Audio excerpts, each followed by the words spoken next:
Hello and welcome to episode 95 of the Middle-Aged Outlaws podcast.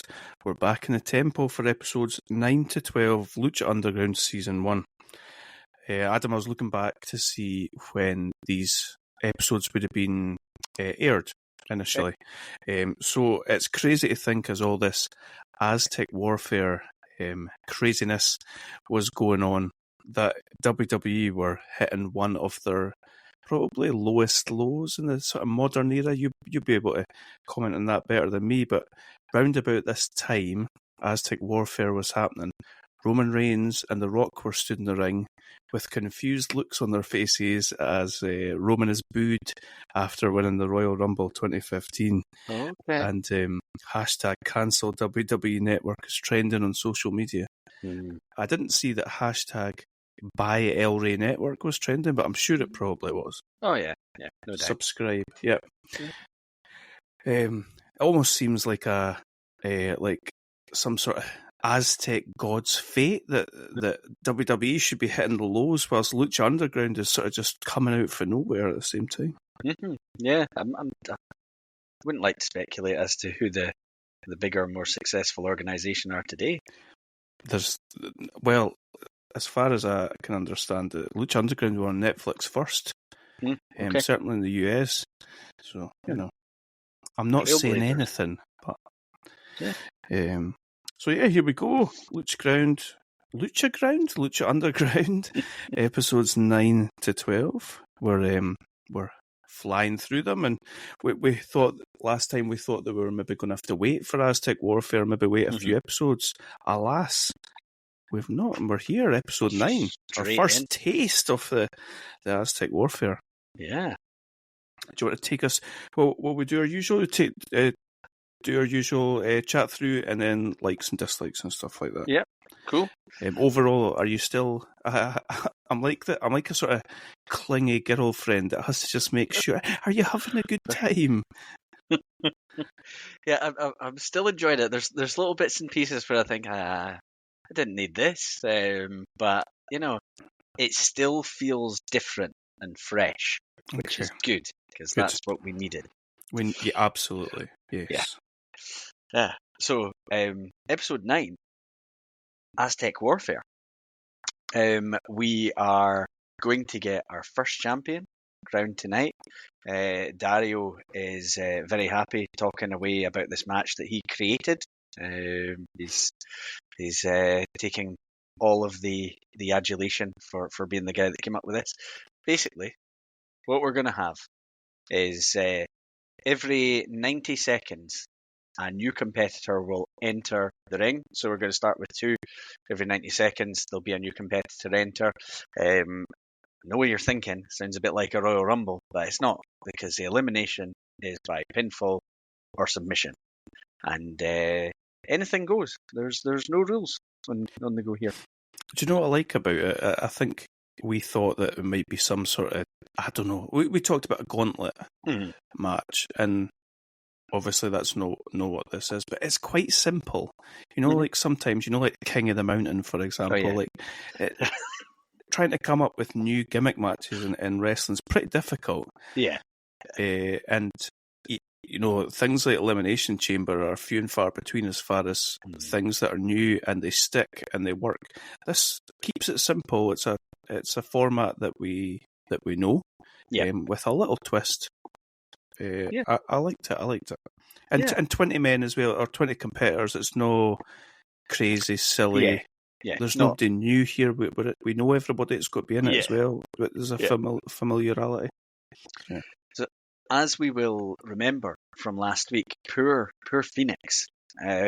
He won his 10-man match, but then lost his match against Mill, and that means that he is going to enter at number 1 here. So, a poison chalice that getting through his the battle royal that he did. Yeah, would have been better off not winning that match. Absolutely. In the first instance. Dario says it's a random draw. The announcers sound, but apart from number 1 and number 20, the announcers sound a little bit sceptical about that because Johnny Mundo is going to be out at number 2. And obviously he's had his issues with Dario in the past.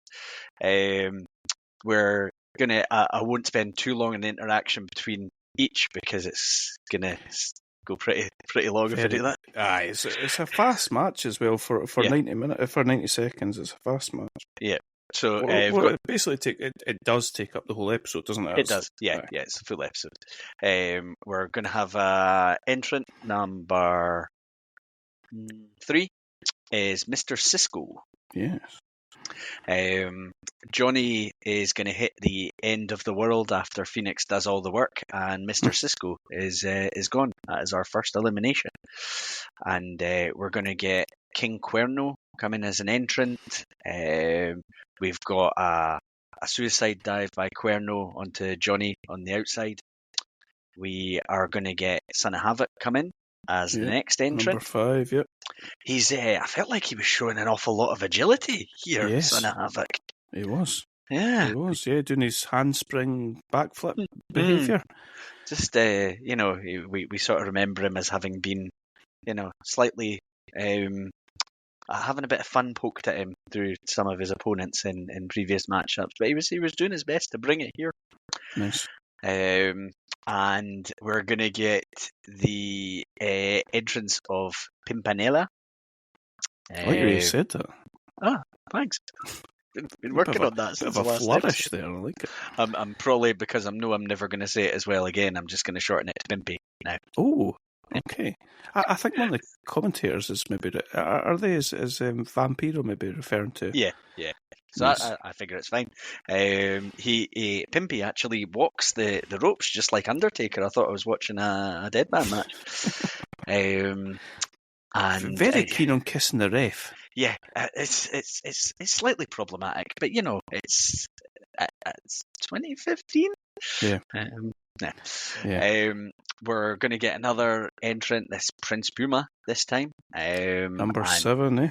He goes straight after Johnny Mundo. We've got Phoenix with a big springboard leg drop onto Johnny. Going to get another entrant here. I started thinking we could do with a couple of eliminations here. The ring certainly started to fill up. It's going to be Ivelisse this time. And I think it's at this moment that we again see that mysterious woman in the crowd that we've seen for the last few weeks. We'll get to by the end of this episode, we'll know what she's after. Yeah. We are going to get an elimination here. Pimpinela is eliminated after Son of Havoc hits a big splash off the top. With some shooting star press, Son of Havoc. It was. Yeah. Where have these been? With a little bit of help from Ivelisse, making sure it was all lined up correctly. Going to get Drago now as the next entrant, and he and Cuerno obviously have their stuff ongoing. I think he needs to do away with the mask, Drago, because Cuerno is stood in the corner watching him for ages and he doesn't seem to notice, despite there being nobody near him. So I think maybe some alterations at least. Giving himself a bit of a restricted sight there. Yeah. We get an Insigiri by Cuerno on Drago.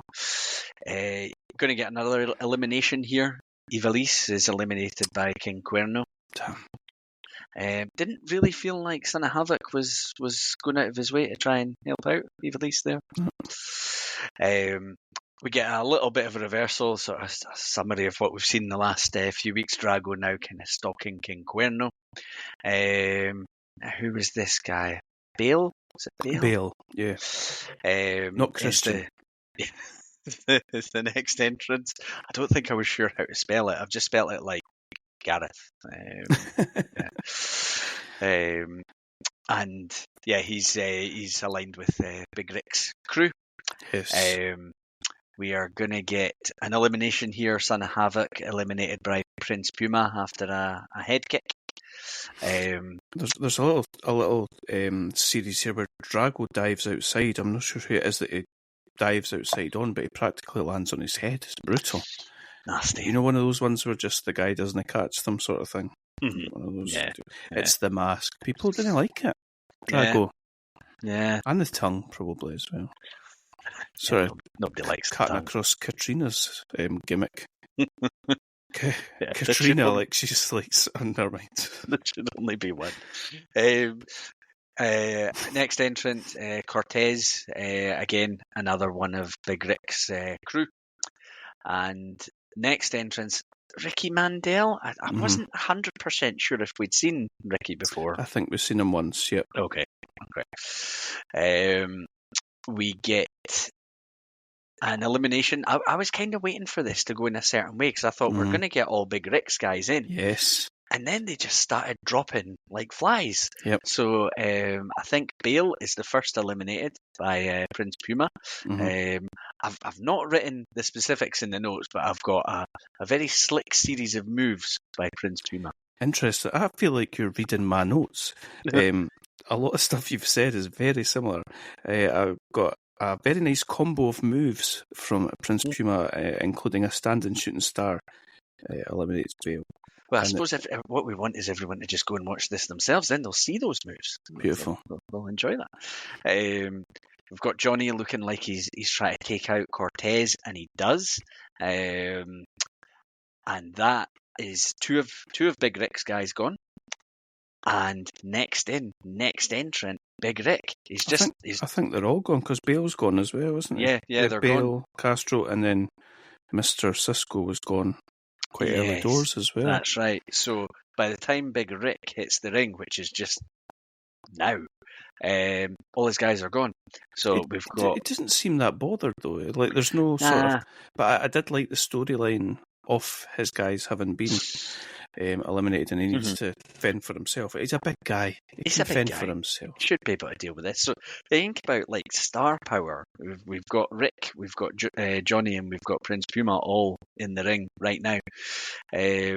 Now Big Rick's going to go on a little bit of a tear at times. Poor Ricky Mandel is gone straight away.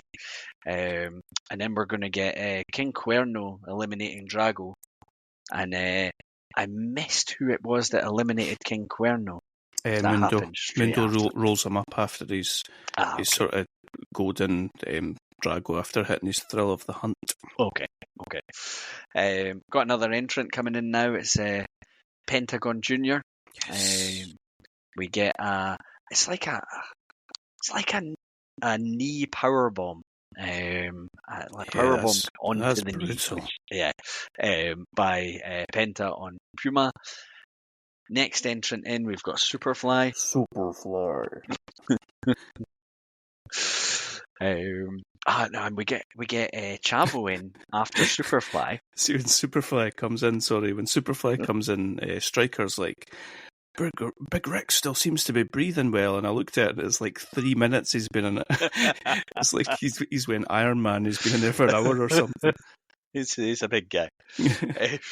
Chavo Guerrero is coming in next. He's just bringing a steel chair with him. Like that. Yeah. Why not? There's no rules. It's been said. Immediate chair shot to Superfly, and that's him eliminated. We get so Pentagon Jr. had thought that he was, bros with Chavo. Yep. And Chavo's just gonna stab him in the back. Never trust a Guerrero. Yeah, he's backed the wrong horse here as Pentagon Jr. And he's eliminated by Chavo. He's gone. Chavo's got the absolute gall to high-five him, then slam the chair over his head. Instant, and it was classic heelish Guerrero behaviour. Yeah.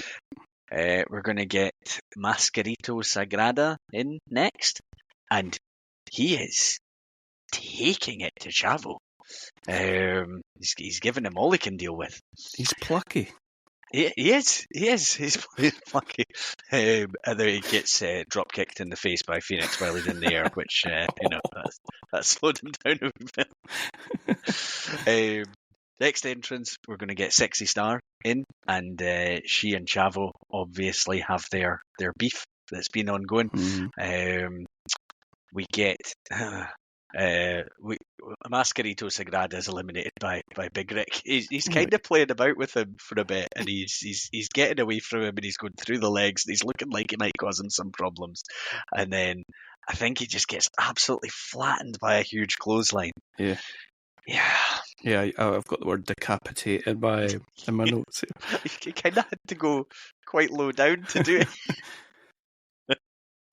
it. We've got Mariachi Loco in next. What a story! He was playing trumpet in the restaurant across the road only. Oh, that's right. That's the guy they were talking about. Yeah, he's just been plucked from working in a bar or whatever. And yeah, did he have his first match just like a week before or something like that? Yeah. There is. We're told at this point there's only one more entrant to come. We all know who that is. It's going to be Mil Muertes, because he won the match previous week. He has earned himself number 20. Yep. Mariachi Loco gets eliminated as soon as Mil Muertes comes in. It's a flatliner he hits. Yes. That is Loco gone. There was they did the Mil Muertes and Big Rick going face to face. Yes, the big, like, you run into me and I'll run into you, and we can't knock each other. Yes, that's what we're here for. It was very Hogan Warrior at that Rumble before they built to their matchup. Brilliant. Chavo, I wasn't sure about this by Chavo. Chavo seems to go through a little bit of a process of saving Big Rick after big moves by Johnny and Prince Puma. It just strikes me that you'd want that guy out of the match, Chavo. Just let it happen. Yeah. But then it kind of starts looking like he wants the pin himself, Chavo, and it's maybe like an ego thing that he wants to be the one that gets to pin Big Rick. But Phoenix also seems very keen on getting this pin of Big Rick, and he does. Yeah, that was weird. That one didn't seem like it all went to plan, but it ended up with Phoenix and Chavo both pinning Big Rick. Yeah. But like, I think Phoenix hits a 450 as Chavo's pinning him, sort of. He did. Yeah. Because Chavo stays on him as well, doesn't he, when the pin happens.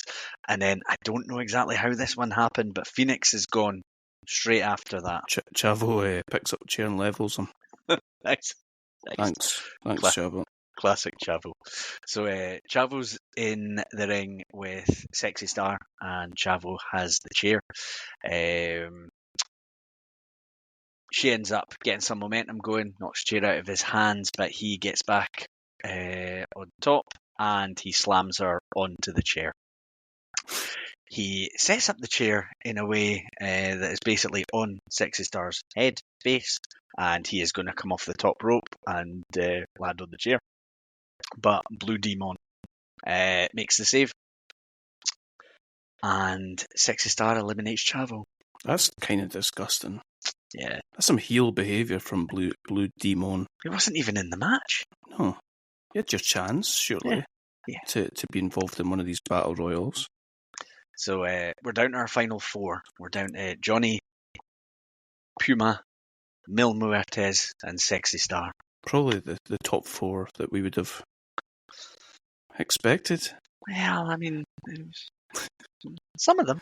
Yeah, some of them. Sexy Star gets a spear from Mil Muertes, and that's her gone. No, you've undersold that. He knocks her boots flying off with a spear. It's unbelievable. Johnny and Prince Puma combine to suplex Mil Muertes. Katarina climbs up on the apron. Johnny misses a kick on Mil Muertes and hits her. Disgusting. I think it was deliberate, to be honest. It probably was. That's the type of man he is. Mm-hmm. Mil Muertes is splashed by Puma and Johnny, and he's eliminated. And I was personally pretty disappointed right in that moment. Did you switch it off then? Nah, I kept it going, but I just, my heart wasn't in it anymore. But I thought we were guaranteed a Mil Muertes win. I really did. Disappointed. So we're basically down to Puma against Johnny for the title here. We get quite a bit of back and forth. Johnny, at a point, he's trying to Boston Crab because it's a single leg Oh, I Boston like Crab. that. I like Yeah. that. On Prince Puma. Goes to spring off the ropes. Puma knocks him off out of the ring. I've got, again, I don't know what exactly I'm getting at here, but crazy move by Prince Puma, taking him and Johnny off the top turnbuckle for a 2. Spanish Fly. Okay. So Um, very close 2 count. Johnny with a reverse Hurricane Rana and then hits the end of the world, but Prince Puma kicks out at 2. Felt like a significant moment. Mm-hmm. And Prince Puma is going to hit is it 6:30? Is it 6:30 Yes. splash for the win? So Prince Puma wins the match, and he is the first Lucha Underground champion.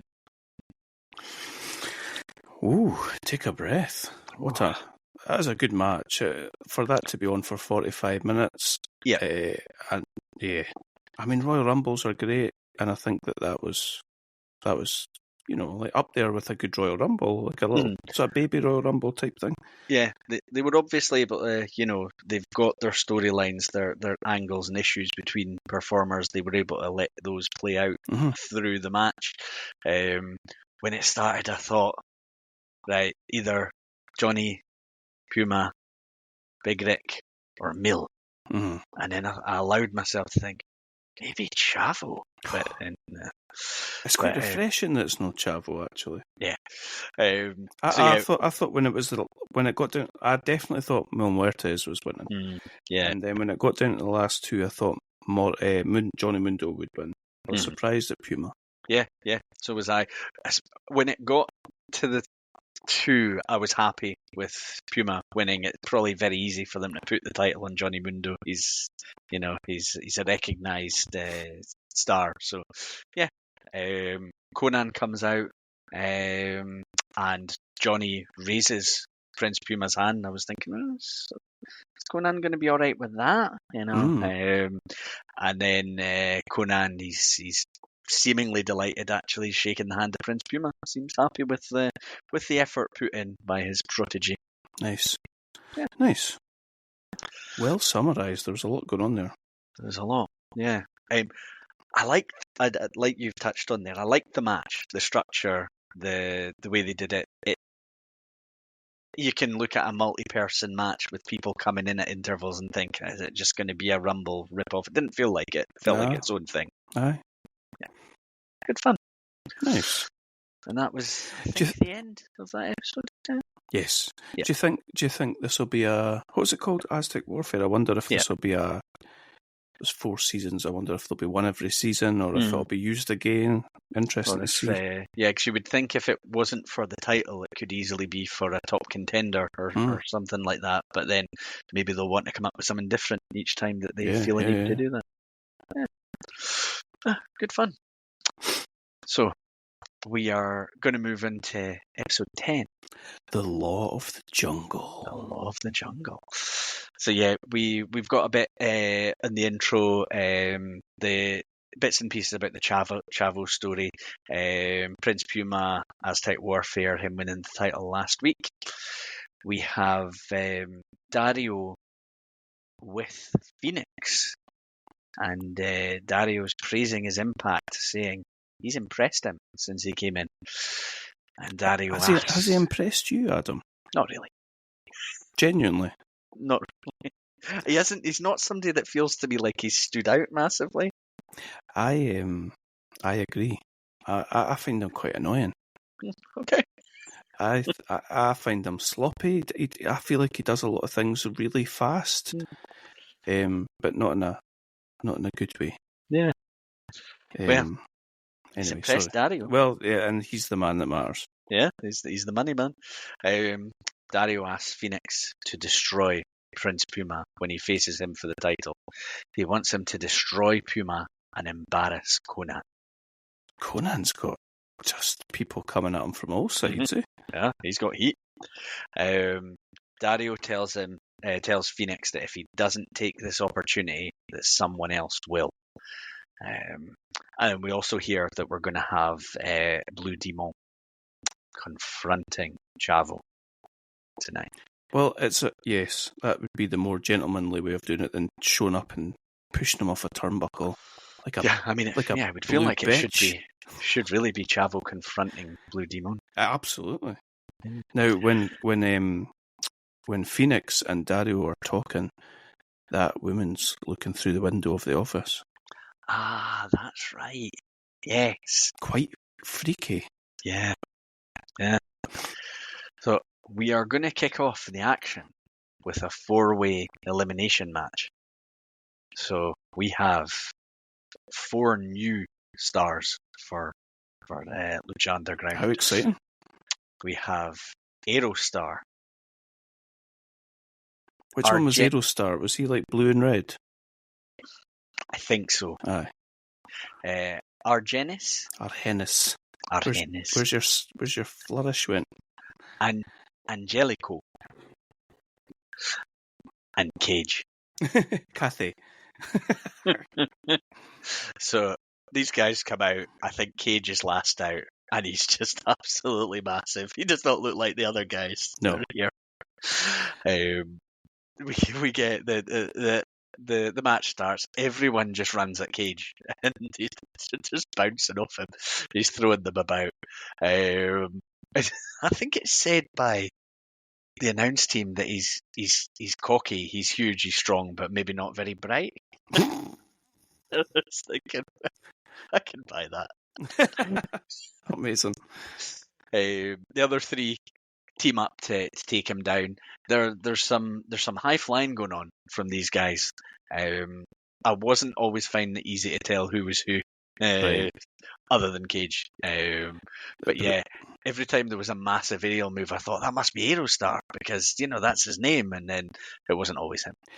And Angelico did the 3 guys were outside the ring next to the commentary table, and he went from one corner and ran across and dived right over the ring post. Yes, which was really impressive to see. And I've seen Leon Slater do that live in person, and I was more it's impressive, don't get me wrong, but for some reason Angelico doing this in this match, I was like, oh my god, that was insane. It just looked crazy. Nice. He seems very athletic. He's really tall. Yes, yeah. So this is an elimination match, so we're going to get a few pins on the go here. First to go is Argenis, Nice. who is eliminated by Cage with a pump handle slam into like a face buster. Yeah. Cage's got some good moves. He catches one of the guys in a suplex position at one point. He does, yeah.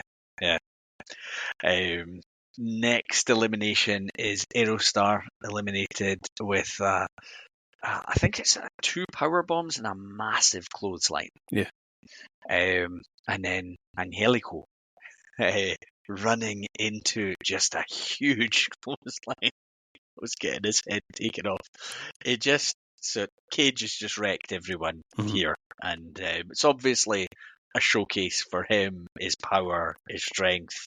He's gonna stand out in this environment. If you think beyond Big Rick, it's probably Mil Muertes, the one that's looked the most physically intimidating. But Cage might be on a bit of a different level here.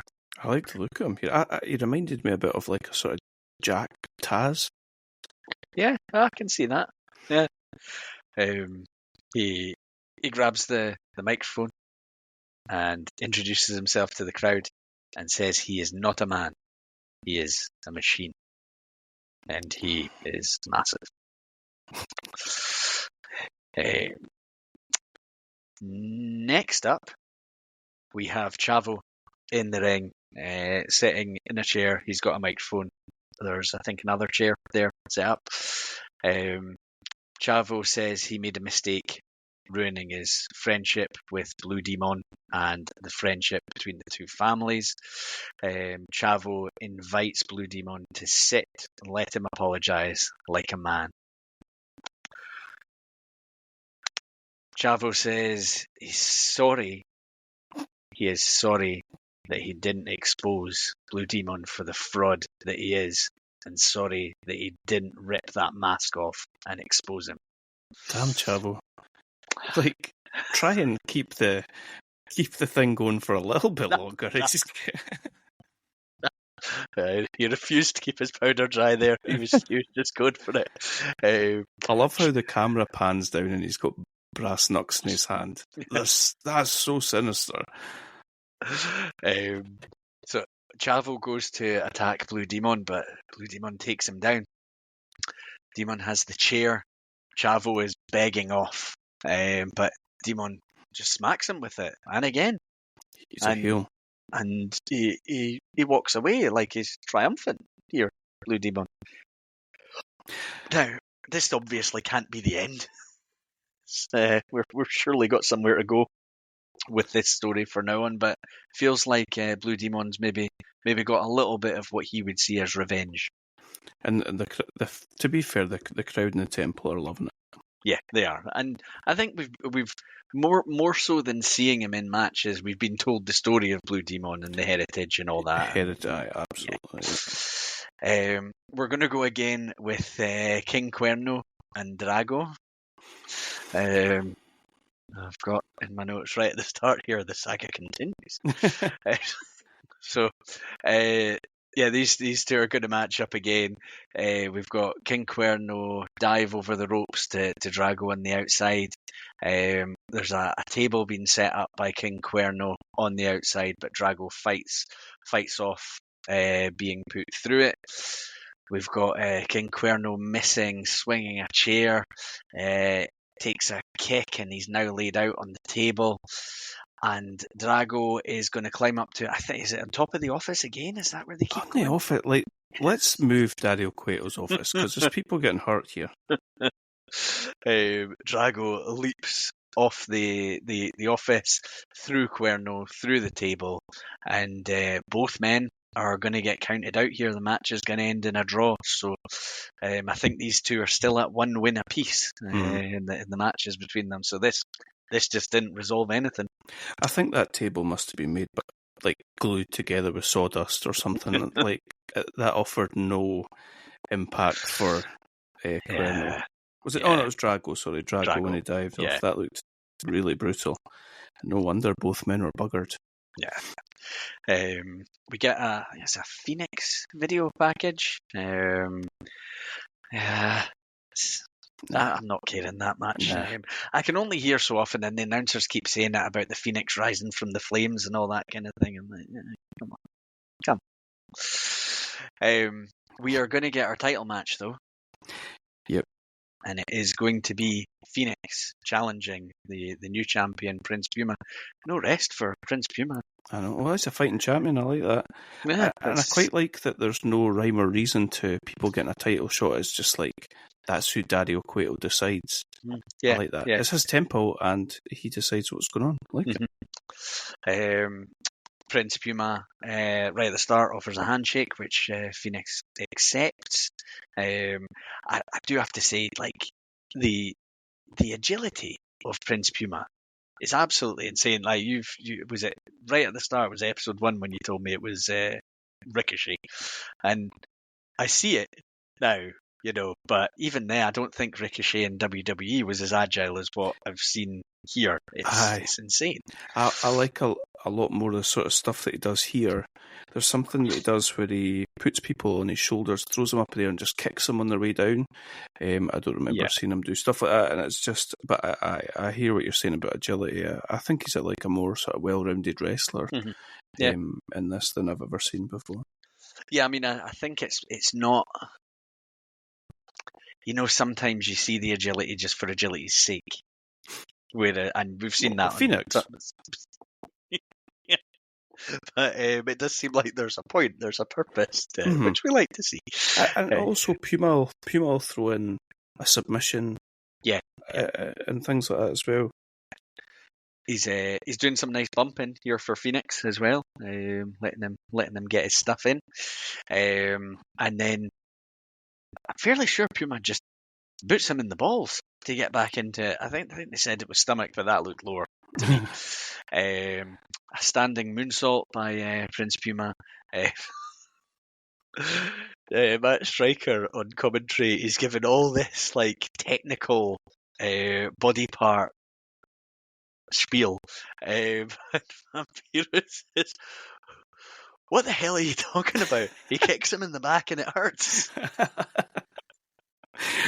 I feel like it's around about this episode where Vampiro's real character starts coming out, and he's I don't know, he seems pretty grumpy.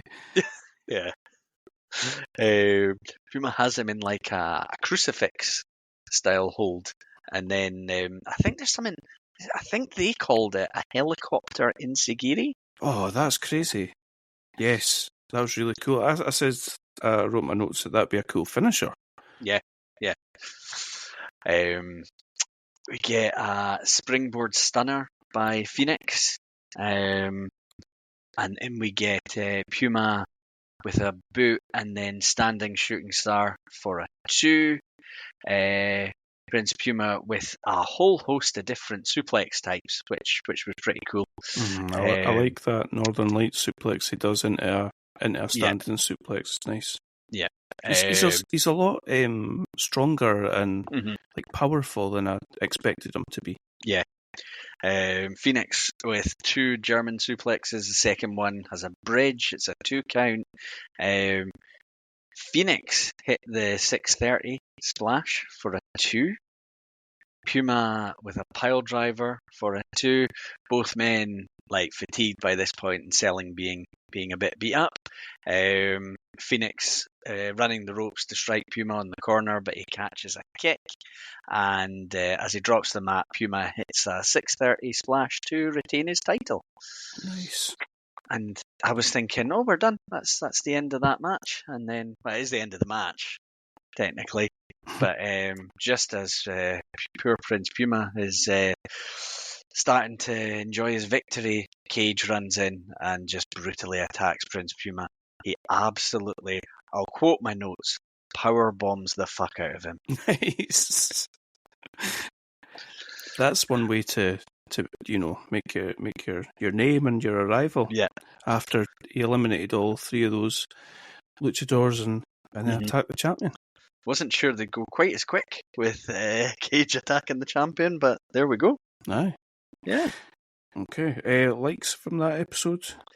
So, I think you have a very different type of show from obviously the one that was a single match. I think they did a good job of making a big deal out of Cage, who they're obviously going to be showcasing. It's funny because you'd messaged me about this and my notes kind of back it up. And I'm kind of a wee bit done with King Cuerno and Drago, but yeah, I know we're not there yet because that's just taken them. They're still one each. I liked the fact that Prince Puma champion immediately into defending, and watching this right up until the end, I was thinking, oh, it could be anyone that's challenging him next. I never expected him to lose. There was nothing in my mind thinking he would lose the title, but that sort of unknown about who's next up, and then obviously they potentially answered that right at the end. Yeah. It's funny you say that about never expecting him to lose. I didn't expect him to lose either, but I also don't see him being like champion all season or anything like that. Yep. It's really quite. I'm really quite unsure where they're going, which I like. Yep. From that episode, I really liked the introduction of 4 new characters that we got, which could have been potentially problematic. Try to introduce 4 new, but chucking them all in the ring at the same time. I think they did the same thing when they introduced the 3 luchadors from Mexico earlier on, and I liked it. Stuff with Cage was a good way of getting him over as well. Just don't let him speak. Yeah. It's my only thing. Okay, let's go into episode 11, which was called Last Luchador Standing. It kicks off with Pimpinella and Mascarita Sagrada taking on Mr. Cisco and Cortez, who have Bale on the outside. The big sort of headline for this match was Vampiro and Striker just talking complete nonsense, and Vampiro's referring to the crew as gangbangers, and Striker saying, please don't talk about gangbangs when Pimpinella's in the ring, and all this sort of stuff. I don't know, sometimes I just feel like they go off the rails. It's quite entertaining. Yeah. Had these guys been referred to as the Crew before this? Nah, this is roundabout where they call them the Crew. That's what I thought. Yeah.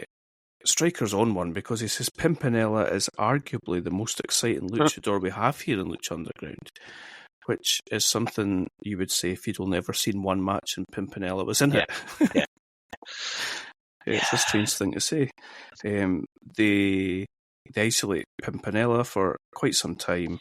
He eventually gets a hot tag to Mascarita, but Mr. Cisco just kicks the poor wee guy's head off. Yeah. Brutal. I love that Codebreaker 3D thing that these guys do. That's the same thing as FTR do. They call it Shatter Machine. Oh, okay. It's a cool move. Cisco and Cortez get the win. I don't know what this says in my notes.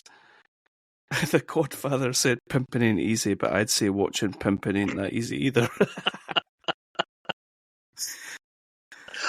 That's a bit harsh. So, the Crew are in the ring celebrating, and Big Rick comes walking down, puffing on his cigar. He looks majorly cheesed off. He grabs the mic and he basically says, I'm coming for anybody, doesn't matter who it is, but he makes a point to turn around and point at all his little minions and says, doesn't matter if it's them, doesn't matter who it is, I'm coming for the... He says come for the belt, or he's basically anybody can get it. Mm-hmm.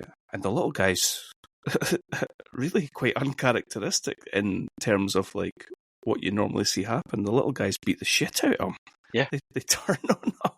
I didn't see it coming. Like, because I think there's a really dismissive way that he makes one of them hold his cigar or something like that's that. Right, when he's just got in the ring, and there is a bit of a look on that guy's face when it happens. But it felt like, I don't know, like normally when you get a faction breaking down, there's hints, there's things, you're sort of, you're drip fed bits of information over various shows, and then it'll happen. But nah. Well, these guys are hotheads and all that sort of stuff. That's sort of how they've been portrayed. I never really thought of it like you say. Sometimes it can be too drip fed, can't it? Yeah, I think in this instance it worked. Mm-hmm. I think in any other, like if this was to happen with a WWE faction or something like that, if you they didn't really earn that, did they? So they beat down Rick. They've got a kendo stick there. Like they're genuinely beating him down, and two of them pin him down. The other one fucking stubs a cigar in his eye. Yeah. Well, that's some old school stuff on the go right there. That's good, like I like it a lot. That's the sort of stuff that went on when Sid and Arn Anderson were playing with scissors. So we're in Dario Cueto's office. He's got those three guys in the office, and what I took from this was that basically he's got them on the payroll. Yeah. As long as he keeps the money rolling into them, they'll be quite happy to do whatever he says. Mm-hmm. Yeah, I think Dario said something like Rick didn't see the benefit in us working together or something like that. Right.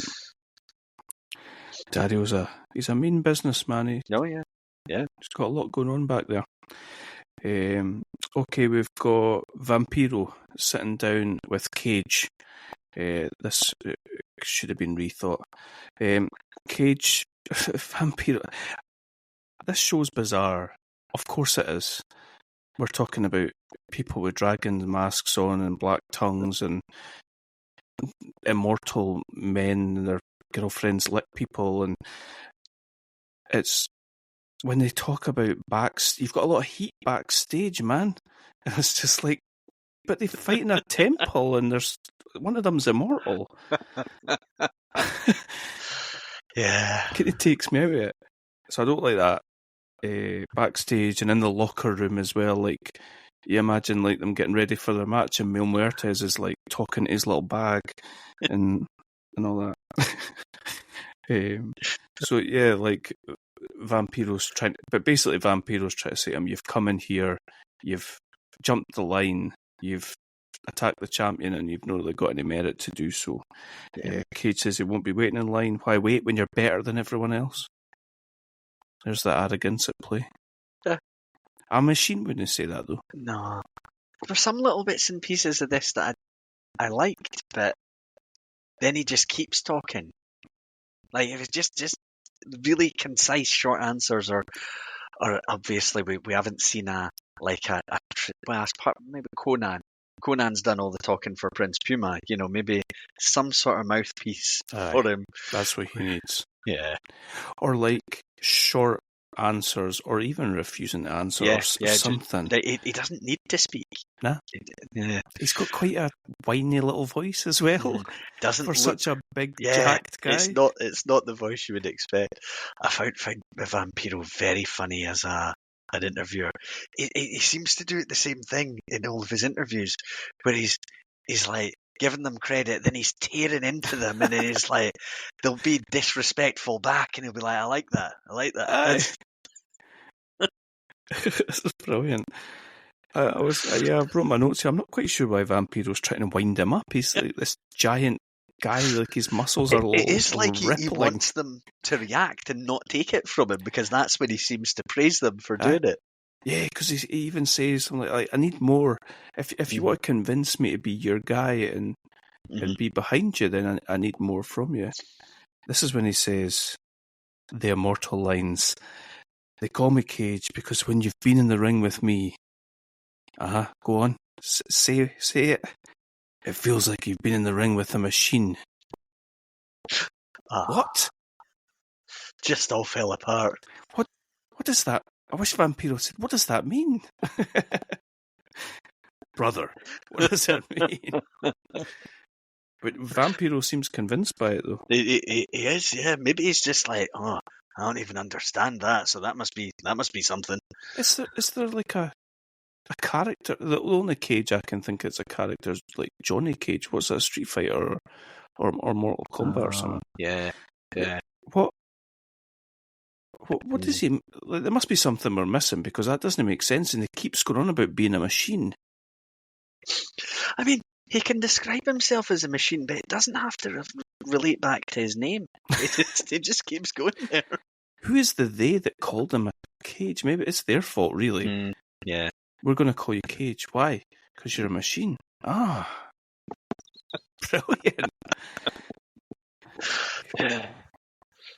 Yeah, like I said to your message, I thought he was going to say, it feels like you're locked in there with me. There's no escape.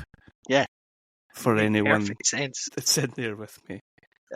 But you even said, I am. He said that. He grabbed the mic and said, I'm Cage and I'm a machine. And they do a video package later on where like people are like smashing bottles over his head and he's not reacting, and that, like, quite Terminator-like. Yeah. Wonder if they wanted. I'm sure his real name's Brian Cage. I'm sure it is. Oh dear. Okay, so our next following lucha is Superfly versus Pentagon Jr. Starting to feel like some of the matches are quite random and not for any reason. Yeah, like, you don't mind it in certain circumstances when you look and think, a match between those two would be cool. But then one will come up and you're like, I wonder how they got to this as being the matchup. Yeah. This seemed to be a bit of a showcase for Penta. Superfly's no sort of chump, but lots of chops by Penta. The commentators are discussing how Penta can sort of move forward. Obviously, you've had the stuff with Chavo. Penta volleys Superfly into the moon. I've got him. Yeah. Does he give him like a? Yeah. That running package pile driver is brilliant. Yeah. I really love that. Penta grabs the mic after winning. He calls out Chavo. He says he's a fraud. And then he says, well, he's speaking in Spanish, isn't he? Yes. Did they give us subtitles? Aye. Yeah. He says Chavo's a fraud, but he says, I have someone in Lucha Underground who wishes to join forces with me, and I thought he was going to then bring someone out, but that was the end of it. Yeah. It's a mystery. Who do you think? Because Phoenix is his brother, his real life brother. I wondered if that's where we were going. I've no idea. It better not be. I'd like to see Pentagon and Phoenix kept far apart from each other, please. Yeah. Who do you think it is, Adam? Yeah, it's a mystery. It is. I kept thinking, is it going to be like some, old timer guy that's going to come in, like take him under his wing? Aye. Yeah, but no idea who it could be. Well, we shall see, I'm sure. Our main event?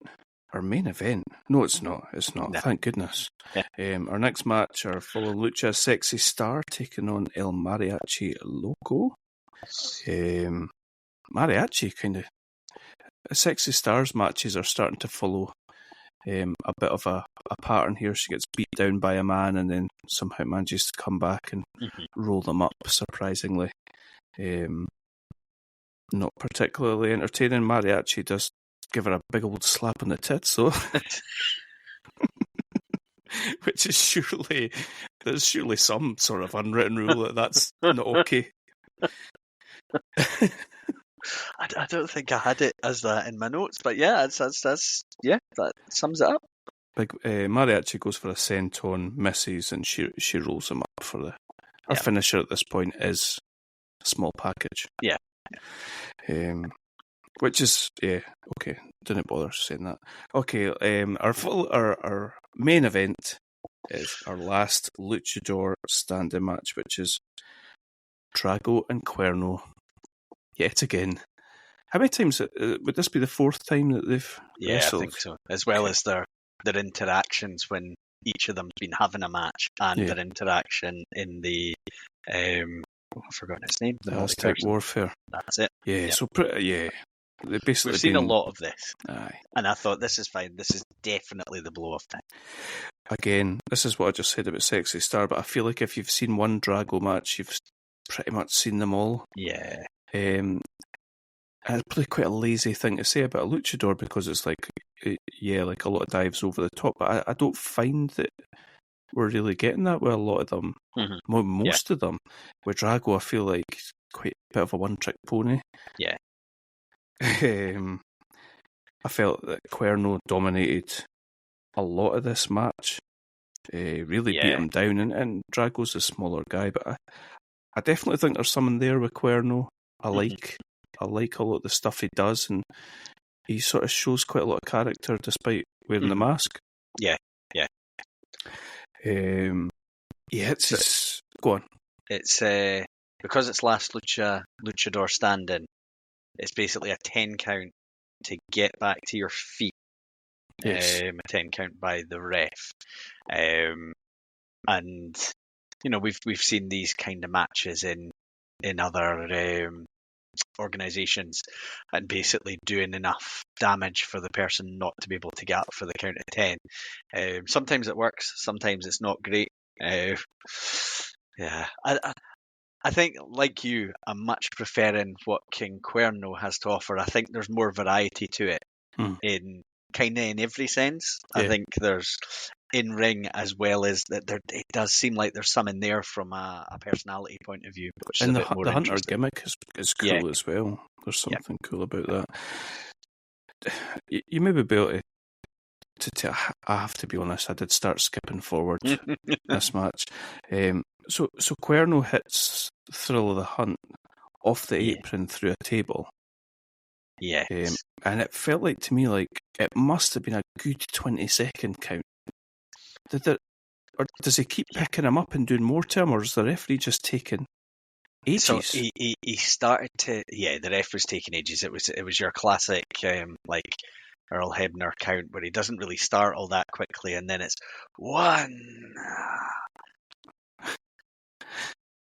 2. I think he got to 9 when Drago got up, and Cuerno was absolutely furious about that. And this is I have no issue with it. I don't feel that Cuerno's a heel. I think they're trying to frame him as a heel, but he does what needs to be done to get this win here, which is smart. And it seems to be like a hunter tying up their prey sort Yeah. of thing as well. So he grabs some sort of cable and he ties Drago up in the corner. He sticks it around his neck multiple times, and he's he ties him to like the sort of bottom turnbuckle in the corner, and then he's just yanking on that thing. I was like, oh no around his neck. You can't be doing that.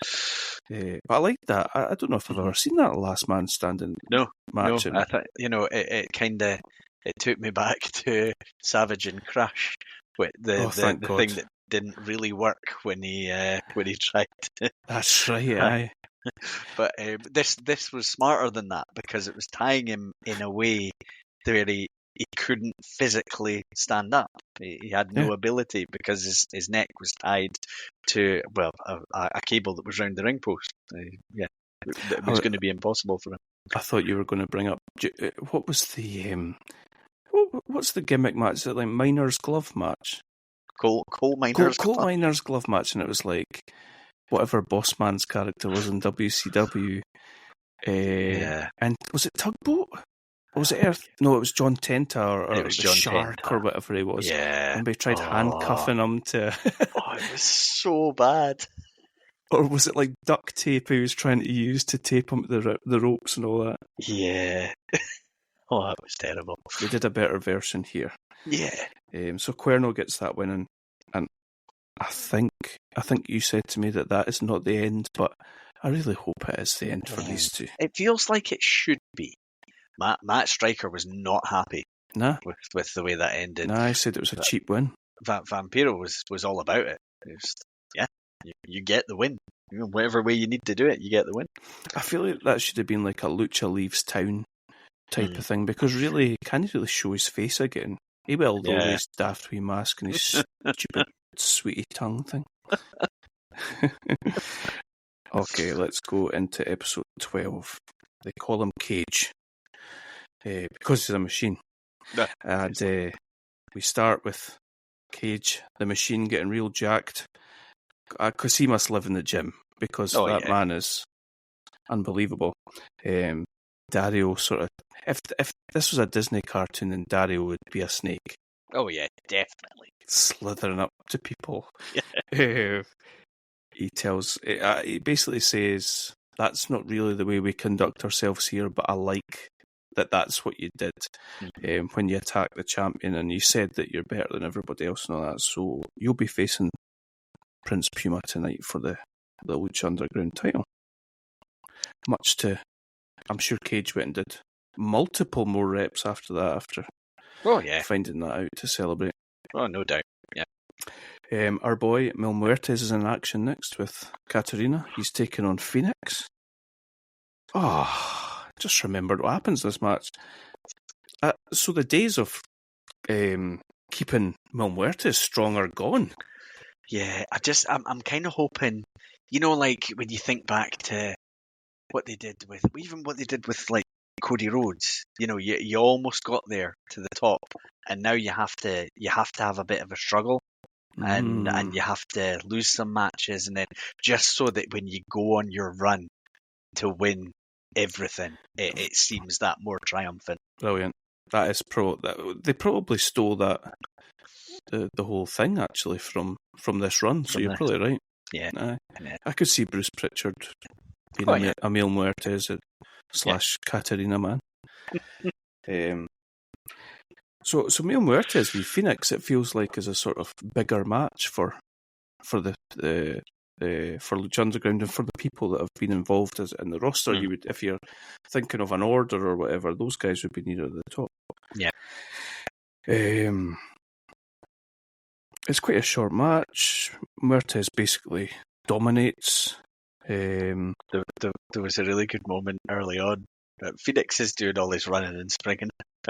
Muertes just smacks him in the face. I don't remember seeing someone do like a closed fist punch so much in a match. There's lots of times he just levels them, doesn't he? Yeah, because it's kind of the story of the match where he won't stop going at him, but he just gets absolutely destroyed when he does. And I thought, we're going to get a big bounce back here for Mil Muertes. But then Phoenix just, what would Phoenix just get destroyed by someone in the last? Because I thought the same, and then I thought, oh no, Phoenix was the last time we saw Phoenix when he got beat by Prince Puma, maybe. Yeah, it was. That spear that Muertes does, like it's a bit of a played out move, really. It's a sort of powerful man super kick, but it's impressive every time he does it. Yeah. He hits the spear and he puts him up on the ropes. He's going to superplex him, and as they're coming down on the superplex, Phoenix sort of hooks the legs of Mil Muertes and manages to get a fluke win. Yeah. Disgusting. And no lick for Katarina. No. I would have respected Phoenix if he'd licked her back. She looks really upset. Do you think she does? Do you think she revels in the lick? Well, I assume that, and she probably wanted Mil to get the win. That would be part of it. Possibly. Yeah. Okay, we've got a video vignette of Cage that I referred to earlier. He just seems to hang about like, I don't even know what they are, like dirt tracks. Yeah, I don't know why you would go there. Launching a sledgehammer about the place. And for some reason, about 6 guys try to attack him. He must be on the run from the law because he must have killed at least one of them. These guys are breaking bottles over his head and all that sort of stuff. So we're putting him over as a strong machine. Yeah, unstoppable. Aye. Okay, our next match is a 6-man tag. I think first trios match we've had in our episodes. Yeah. We've got Arhenis, Superfly and Aerostar teaming up to take on Mr. Cisco, Cortez and Bale. This felt a bit like filler to me as well. Yeah. And I was just a bit like, what's the point? And then as I was watching, I was like, actually, this is quite entertaining.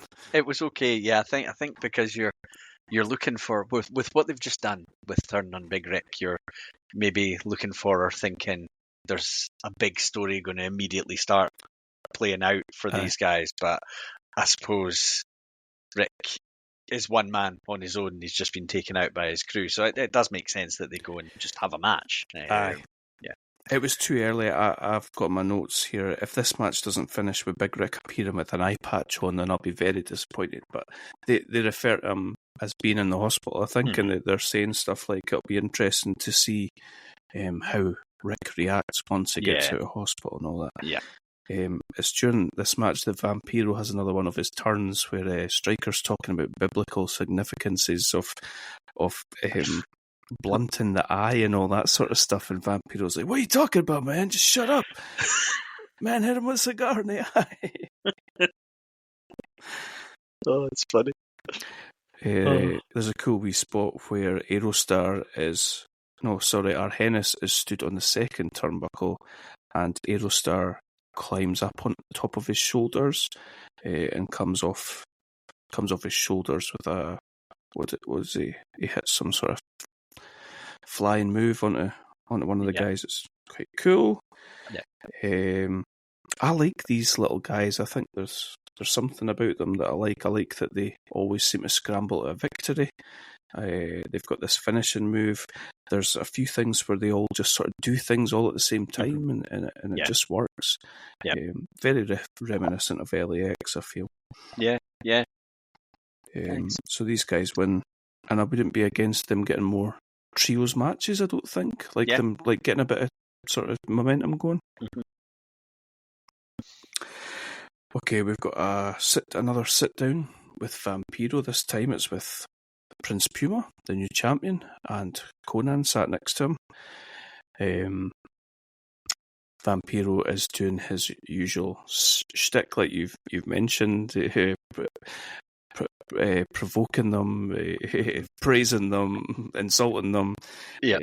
Every time Puma goes to talk, Conan puts his hand out and basically says, "I'll do the talking." I thought that was good, but like annoying, but in a good way. Mm-hmm. You know, like the way Conan was doing it was like just when you think Prince Puma's about to speak, he's like, no, I'll take this, and you could see Vampiro getting more annoyed by it, which plays into the history of those two. all of that worked really well. When they ask about, I think they ask about Cage, and Conan's got a line where he says something like he's in. What does he refer? Has been, never will be. Yeah. It's a really slick line that he says. I can't remember exactly what it is, but he's so good. Punk-ass wannabe, never gonna be, or something like that. Oh, brilliant. That's what I've got in my notes. Brilliant. Eventually, after a couple of questions, Vampiro calls him out, and he's like, I like how he's like addressing Puma, and he's like, come on, have you not got something that you want to say? Are you going to let him do all the talking for you and all that? And that's enough to tick off Conan, and they end up face to face and all that sort of stuff. I really like that, actually. More Conan, please. Yeah, it worked. Okay, that takes us to our main event, doesn't it? First time we've had Conan at ringside accompanying Puma. Is that because he's got the belt now, is he? Yeah, that was interesting because he's always been lurking rather than actually there, and I think he's come out at the end of matches before, but yeah, actually there, like a sort of traditional manager type role.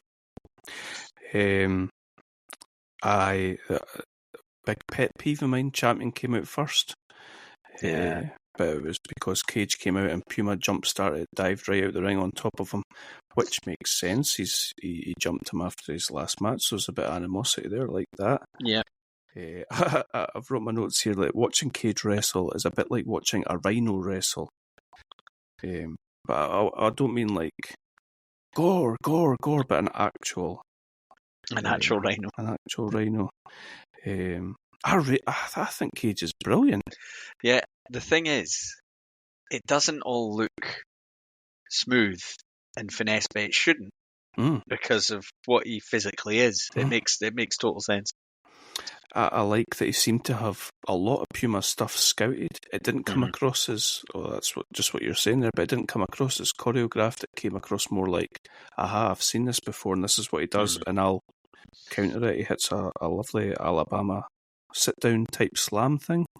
Yeah. This was just a good match. I like the F5 by Cage at one point. Yeah. Yeah, it was good because I suppose we have seen a little bit with the Big Rick stuff, but it is, the contrast in the size and the style between the two. And Prince Puma can bump. He's good at it. He's done it for, other guys that are maybe more his size, but, he can put on a bit of a bumping exhibition in a match like this. Yeah. What I've got... he does that thing where he catches him in the suplex. Cage catches him in the suplex position again, and that must be one of his things. Yeah. I really like that. Never seen it before. He's pulling out crazy stuff. A moonsault off the second turnbuckle. Yeah. Despite him being this big bulking beast. This ends a bit WCW-ish, doesn't it? Yeah. What have we got? So he's Prince Puma. You've kind of gone through he won't stay down, he won't quit. There's been like power bombs, there's been big suplexes and stuff like that. And I think Puma's going for he goes up the ropes for the 630 splash, but Cage pushes the ref onto the ropes, which makes Puma crotch himself. And then I think straight after it's like a blatant low blow by Cage onto Puma, so he gets disqualified. So they've already established like the refs will let it go. Yeah. Sort of proportionate to what's going on and what the match is for and all that sort of stuff. So he pushes the ref against the ropes, like you say. The ref seems quite pissed off, and he's telling him off. So Cage is just like, nah, fuck you, and boots him between the legs, and it's just like, what you... But I suppose, is that the character? Is that the sort of arrogant, I can do what I want sort of thing? It kind of bothered me. I did actually think that they might have Cage beat him. Right.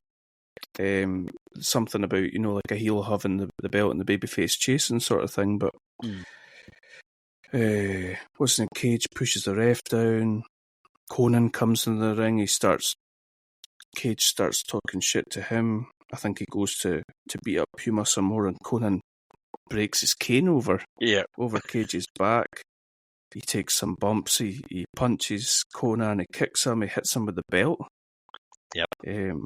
Conan, not really bumping very well. It feels like he's been limping about the place and all that. I was quite surprised he even got in the ring, to be honest.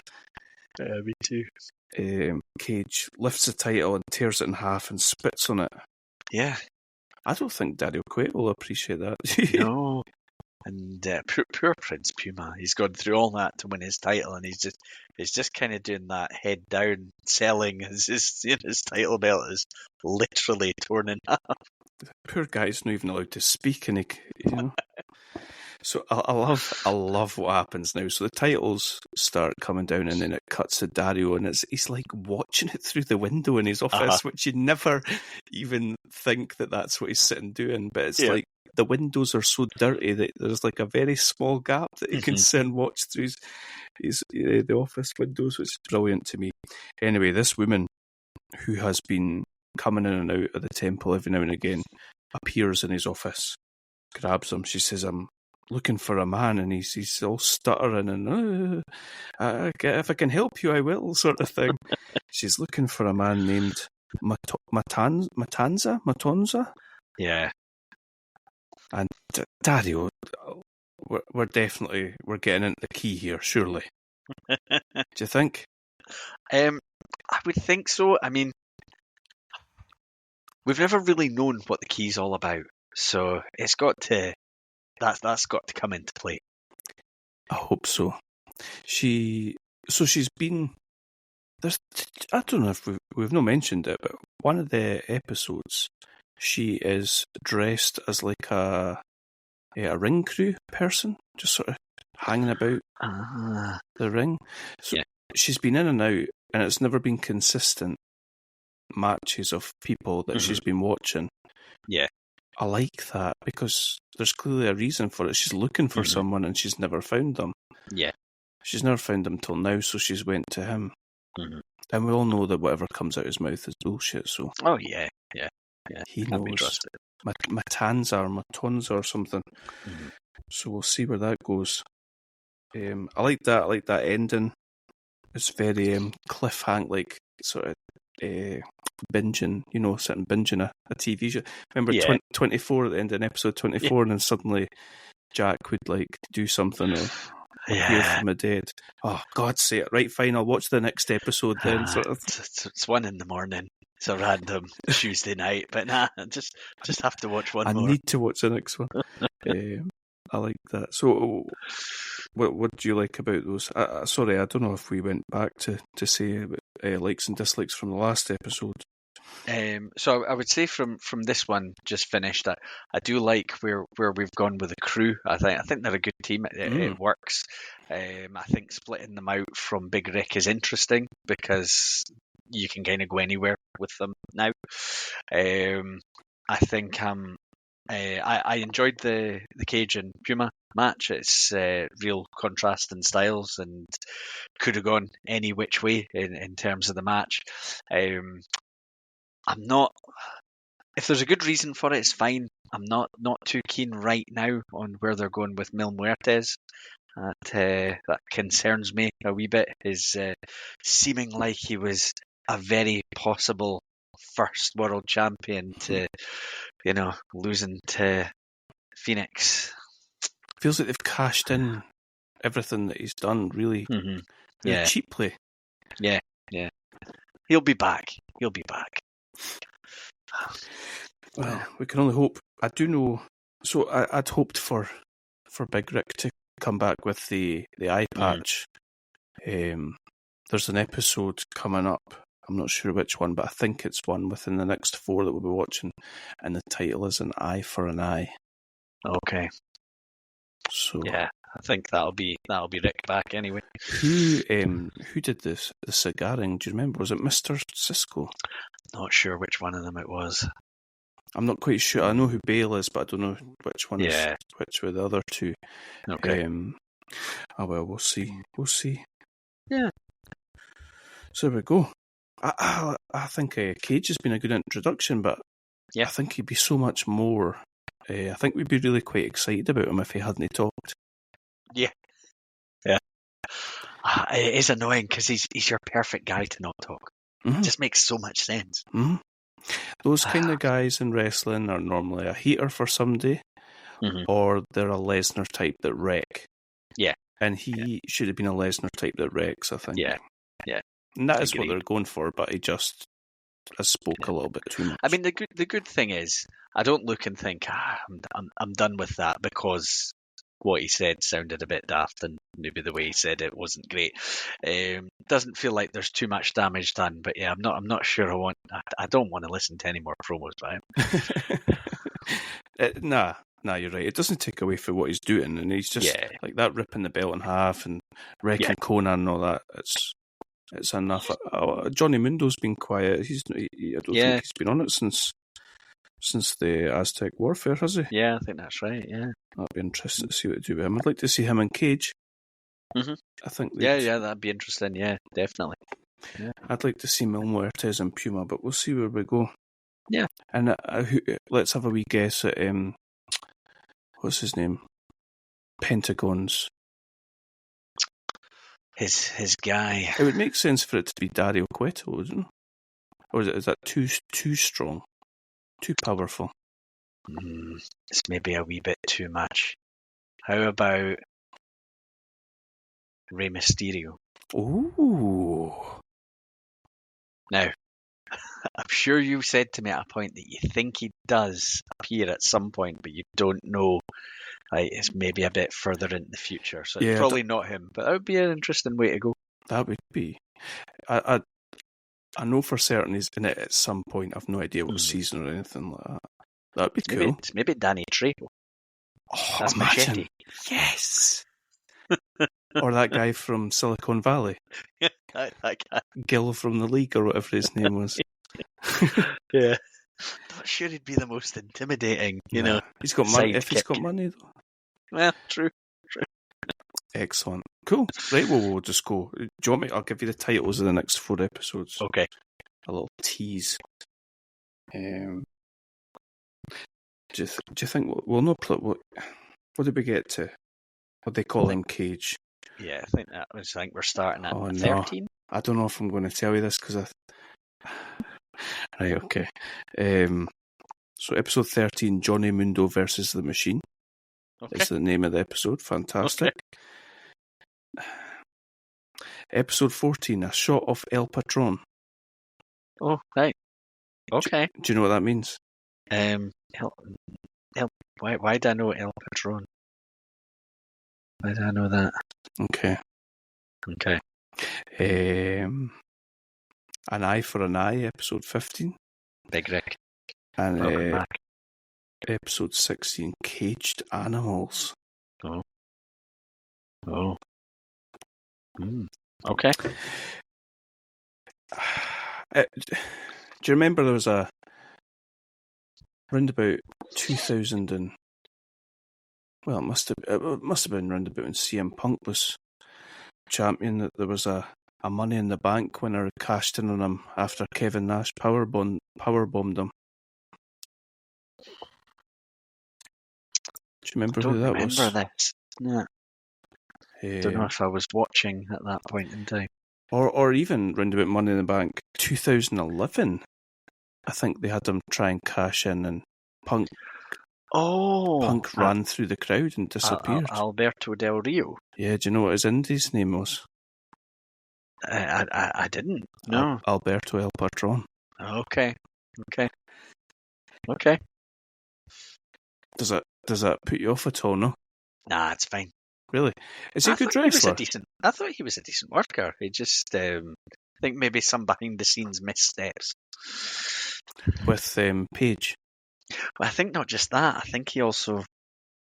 Well, there was something I heard that didn't seem like it was really his fault. I think he took issue with a racist comment I think a writer or someone had made. And I think he was probably right to take issue with it, but maybe didn't go about challenging it in the right way. And then I think is he not one of them that when he got fired, he made some pretty terrible comments about the company, and I think that maybe maybe Listen, led to him not being welcomed back. Road Dogg's a Hall of Famer. That's true. That's true. I think. And Is he? He is, yeah. Probably. Yeah. Well, I think DX went in, didn't they? So he'll have gone in with them. Right. Yeah. I saw something saying that he was now the co-head writer of SmackDown. It's funny because for a while when he'd been fired and he had his podcast, he would I think quite a few wrestlers suffer from this, but he would be telling his story and then he'd get distracted and he'd have no idea where he'd finished talking, and he would apologise and he'd just say something like, "Sorry, chair shots and blow," or something like that. Really? I think he has some memory issues, but if it doesn't stop him from being an effective writer, then very good. Just who's on SmackDown these days? I have no idea. You got to have Cody Rhodes shouting about Hickenbottom and Levesque. Maybe R-Truth will get that push that he finally deserves. Maybe.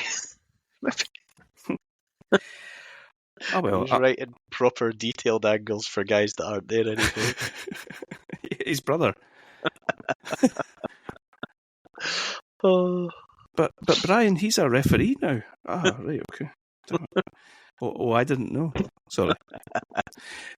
I'm glad that's not put you off. I thought no, the that's prospect fine. of Alberto El Patron.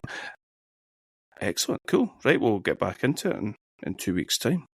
Nice. How are you watching them? Because I sometimes feel, even watching two at a time, I get a little bit like, are you a bit samey?